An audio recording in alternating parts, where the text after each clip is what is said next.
Hi hello வணக்கம் மக்களே. இன்றைக்கி நம்ம சேனலில் மகாபாரதம் தலைப்பு 23வது தலைப்பை பார்க்கலாம். வாங்க கதைக்குள்ளே போகலாம்.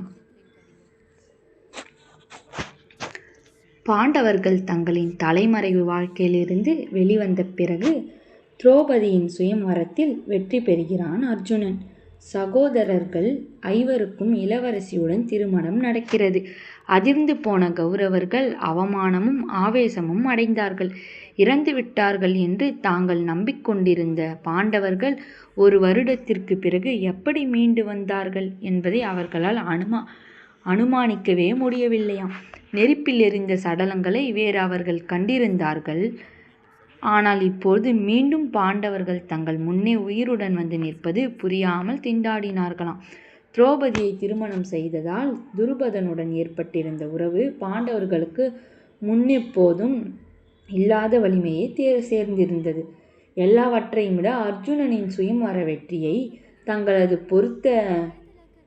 பெருத்த அவமானமாக கௌரவர்கள் பார்த்தார்களாம். தங்கள் 100 பேரில் யாருக்குமே போட்டியை வெல்லும் தகுதி இல்லை என்பதும், கர்ணனை பங்கேற்கவே தகுதி இல்லாதவன் என்று போட்டியில் கலந்து கொள்ளவே விடாமல் தடை செய்ததும் அவர்களை பெரிதாக பாதித்திருந்ததாம்.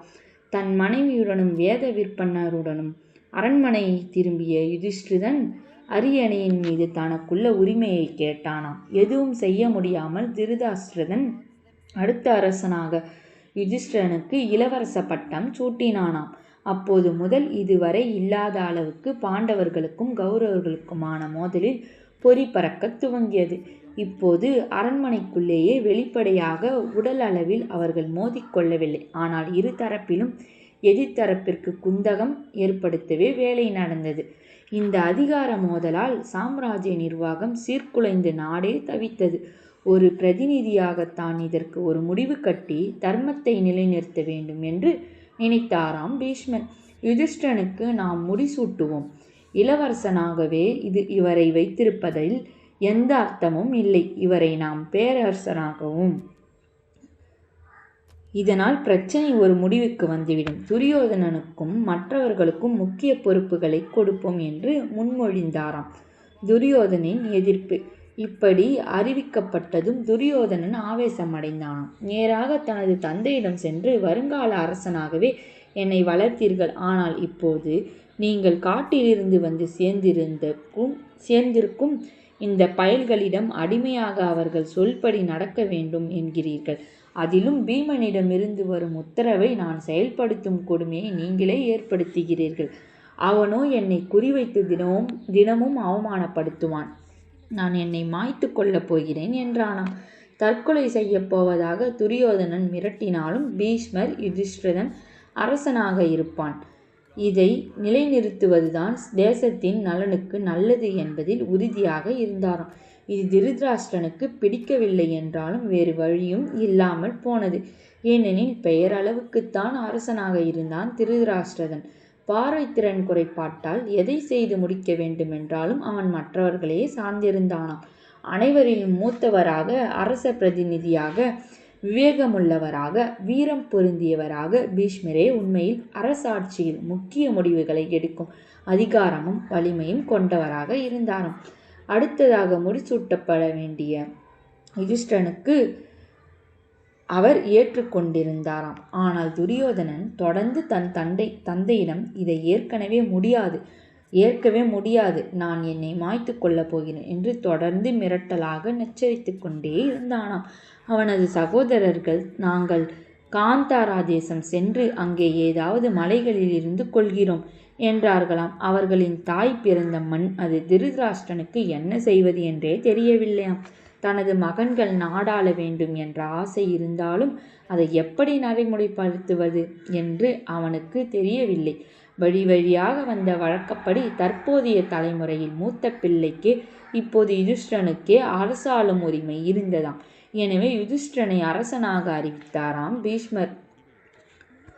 தர்மத்தின் மீது யுதிஷ்டிரனின் பக்தி. முடிசூட்டும் நாள் நெருங்கியது. இடைப்பட்ட காலத்தில் முனிவர்களுடன் நீண்ட பொழுதுகள் செலவிட்டு நீதி நூல்களை வாசித்து பெரும் ஞானத்தை சேர்த்திருந்த யுதிஷ்டிரன் எண்ணம் முழுவதும் தர்மா மற்றும் கர்மா, சரி மற்றும் தவறு எனும் அடிப்படைகளால் ஆளப்பட்டது.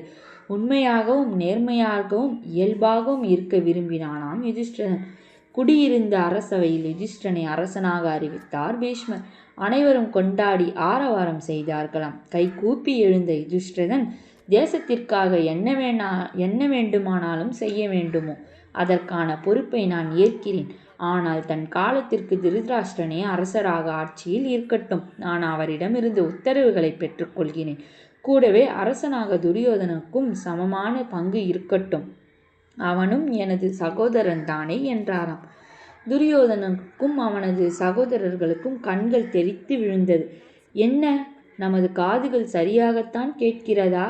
தங்களுக்குள் பார்த்து கொண்டார்களாம்.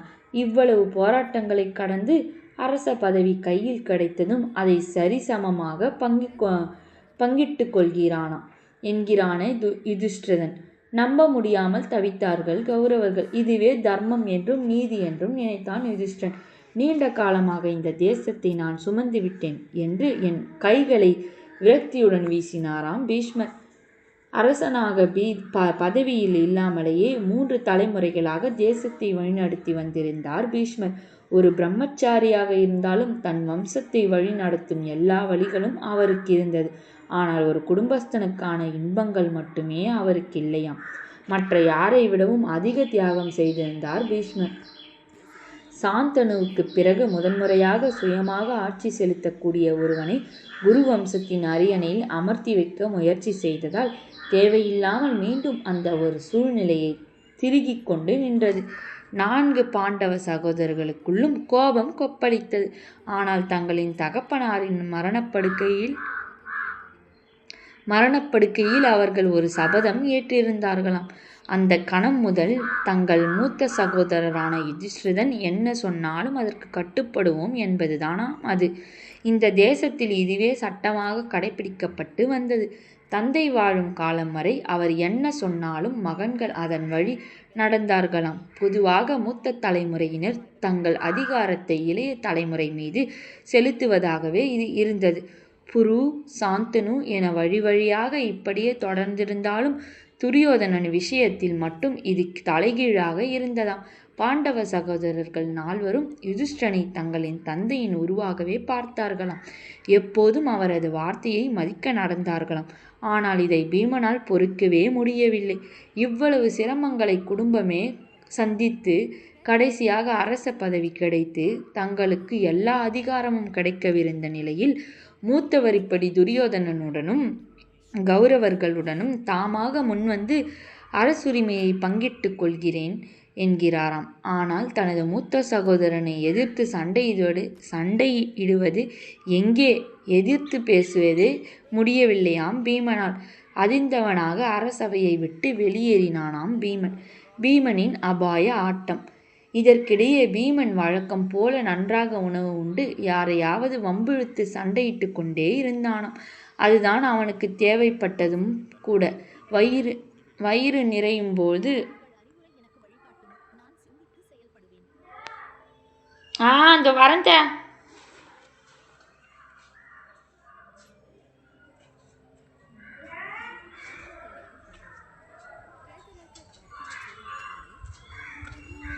இருத்த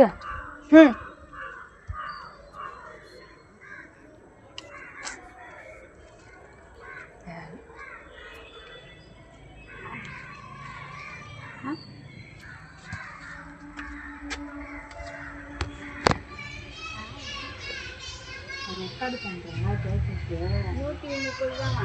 50 ரூபா.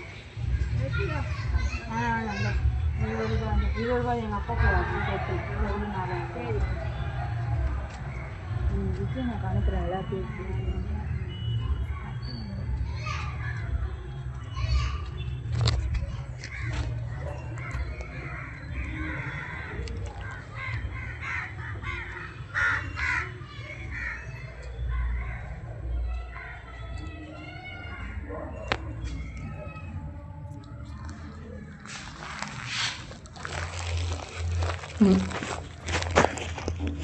வயிறு நிறையும் வரை உணவு தொடர்ந்து அந்த உணவிற்கேற்ற சண்டை, உடல் வலிமை, பலம், ஆற்றல் என எதுவுமே இவனுக்கு குறையவே குறையாதாம். எப்போதும் தீவிரம் பொங்கியது பீமனிடம். பீமன் ஒரு பெண் மீது காதலில் விழுந்தான். ஹரியானா பகுதிகளில் ஜலந்தாரா என்றும், உத்தரப்பிரதேசத்தில் வலந்தாரா என்றும், வங்காளத்தில் பலந்தாரா என்றும் இந்த பெண்ணின் பெயர் குறிப்பிடப்படுகிறது. இதுதான் இந்தியாவில் இருக்கும் சூழ்நிலை. இங்கே பல மொழிகளும் பேச்சு வழக்குகளும் இருப்பதால் ஒருவேளை நீங்கள் புதுதில்லியில் இருந்து கொல்கத்தா வழியாக தமிழகம் வரை பயணம் செய்தால் உங்கள் பெயர் வாசுதேவ் என்பதாக இருந்தால், நீங்கள் கொல்கத்தாவை அடையும் போது அது பாசுதேவ் ஆகியிருக்கும். தமிழகம் வந்து சேர்க்கையில் அதுவே வாசுதேவன் ஆகிவிடும். இப்படியே அந்த பெண்ணின் பெயரும் ஜலந்தாரா, வலந்தாரா அல்லது பலந்தாரா என்று நீங்கள் தேசத்தில் வாழும் பகுதிக்கு ஏற்ப வழங்கப்பட்டது. துரியோதனின் மனைவியான பானுமதியின் சகோதரிதான் ஜலந்தாரா. பீமனுக்கும் ஜலந்தாராவுக்கும் இடையேயான இந்த உறவு நிச்சயம் சிக்கலை கொண்டு வருவதாக இருந்தது. மிக விரிவாகவே இந்த இருவரின் காதல் பற்றிய கதை சொல்லப்படுகிறது. அதில் ஒரு குறிப்பிடத்தக்க சம்பவம் நிகழும்போது பீமன் ஜலந்தாராவை பார்க்க விரும்புகிறான். அது அரண்மனையில் சாத்தியமில்லை. எனவே உடற்பயிற்சி கூடத்தில் சந்திக்க விரும்புவதாக குறிப்பு அனுப்புகிறான் பீமன். அங்கேதான் தன் பெரும் பகுதி நேரத்தை செலவிட்டு வந்தானாம் பீமன். ஒவ்வொரு நாளும் தன் தசைகளுக்கு வலுவேற்றிக் கொள்வதும் தண்டாயுத பயிற்சியில் ஈடுபடுவதும் பீமனின் வழக்கமாக இருந்தது. ரகசியமாக இரவு நேரத்தில் பீமனை பாளையாவின் உடற்பயிற்சி கூடத்தில் வந்து சந்திக்கிறாள் ஜலந்தாரா. பெரும் மல்யுத்த வீரனான பாளையா 100 வயதை கடந்தவர். ஒட்டுமொத்த அரச வம்சத்தினருக்கும் மல்யுத்த பயிற்சியளிக்கும் பொறுப்பிலிருந்து சோமேஸ்வரன் தந்தையும் ஆவார். பிறகு மீண்டும் அரண்மனை திரும்பும் ஜலந்தராவுக்கு துணையாக பீமனும் சென்றான். அப்போது ஒரு உளவாளி தன்னை தொடர்வதை கவனித்தான் பீமன். லாவகமாக உளவாளியை மடக்கிய பீமன் அவன் தலையை நசுக்கிட முனைந்தான். பீமனிடம் கருணை காட்ட இறைஞ்சினான் உளவாளி. என்னை உயிருடன் மட்டும் விட்டுவிடுங்கள். உங்களுக்கு ஆர்வம் தரும் ஒரு செய்தியை நான் சொல்கிறேன். அவனது கழுத்தை பிடித்து தூக்கிய பீமன், அப்படி என்ன சொல்லப் போகிறாய் என்னிடம் என்றபடியே உளவாளியை அந்தரத்தில் நிறுத்தி உலுக்கினானாம். திணறுடன் உளவாளி, அவர்கள் உங்களுக்கு எதிராகவே ஏதோ செய்கிறார்கள். இன்னும் 1 மாத காலத்தில் நீங்கள் இறந்து விடுவது நிச்சயம் என்றானாம். என்ன பேசுகிறாய் நீ? நான் என்ன 1 மாதத்தில் சாகப் போவது? இன்னும் 1 நிமிடத்திற்குள் நீதான் சாகப் போகிறாய் என்றபடியே தன் பிடியை இறுக்கினானாம் பீமன். நதியின் மறுகரையில் இருக்கும் அகோரி மூலமாக நீங்கள் சாக வேண்டும் என்று யாகம் நடத்துகிறார்கள். துச்சாதனனும் சகுனியும் இப்போது அங்கேதான் யாகத்தில் இருக்கிறார்கள். நான் வேண்டுமானால் அந்த இடத்தை உங்களுக்கு காட்டுகிறேன் என்று கதறினானாம் உளவாளி. விசித்திரமான அகோரி. பீமனும் உளவாளியும் சத்தமின்றி ஒரு படகில் ஏறி நதியை கடந்தார்களாம். அங்கே ஒரு குடிசை இருந்தது. அகோரியின் குடிசைதான் அது. அகோரிகள் ஒரு குறிப்பிட்ட பிரிவைச் சேர்ந்த மறைஞானிகள். இன்றும் அவர்கள் நம் தேசத்தில் இருக்கிறார்கள். நீங்கள் பார்க்கக்கூடிய யோகிகளிலேயே மிக ஆக்ரோஷமான, அதே சமயம் விசித்திரமானவர்கள்தான் இவர்கள். இன்றும் சமுதாயத்தில் பெரும்பாலானவர்கள் இயல்பு என கருதும் வாழ்க்கையிலிருந்து முற்றிலும் வித்தியாசமாகவே அகோரிகள் வாழ்கிறார்கள்.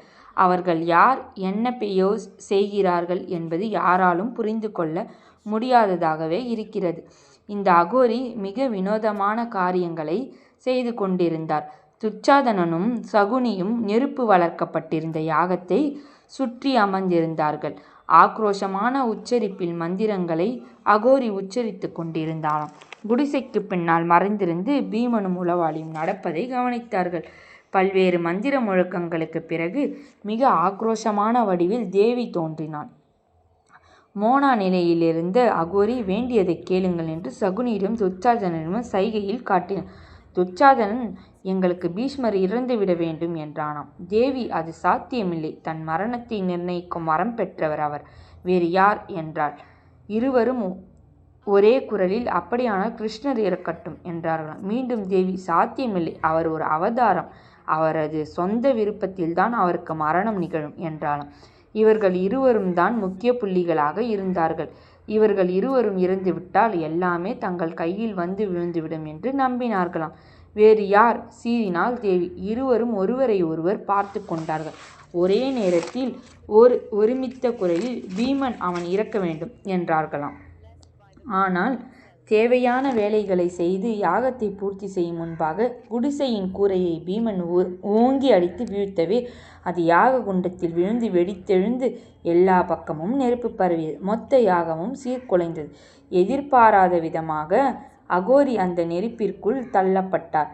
தன்னில் நெருப்பு பற்றி கொண்டதும் அப்படியே கால்களை மடித்து அமர்ந்த நிலையில் கண்கள் திறந்திருக்க சிறு சப்தமும் குரல் வலையில் இருந்து எழாமல் அகோரியின் உடல் சாம்பலாக எரிந்து முடிந்தது. அவர் மிக விசித்திரமான உயிராக இருந்தாராம்.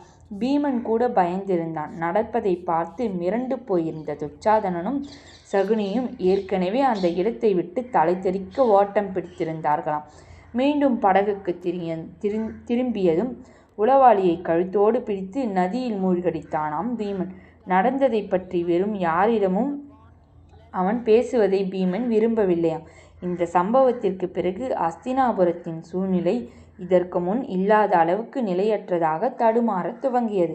அரசனாக பிரகடனம் செய்யப்பட்டிருந்தாலும் திருதராஷ்டிரனிடம் இருந்து உத்தரவு பெற்று கொண்டதும் தனது அதிகாரத்தை துரியோதனனுடன் யுதிஷ்டிரன் பகிர்ந்து கொண்டதால் முடிவுகள் ஒரு முடிவுக்கு வராமல் எதுவுமே முன்னே நகர முடியாமல் நின்றதாம்.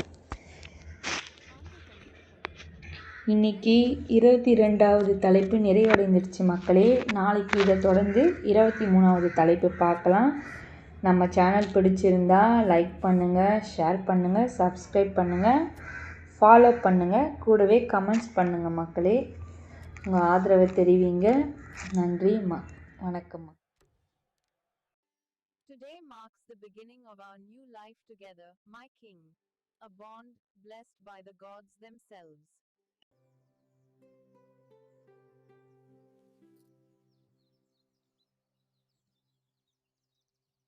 மகாராணி, தேசத்தின் நன்மைக்காக நீங்கள் சரியான முடிவை எடுக்க வேண்டும். முனிவரே, உங்கள் அறிவுரை எனக்கு வழிகாட்டும். நான் சிந்தித்து செயல்படுவேன்.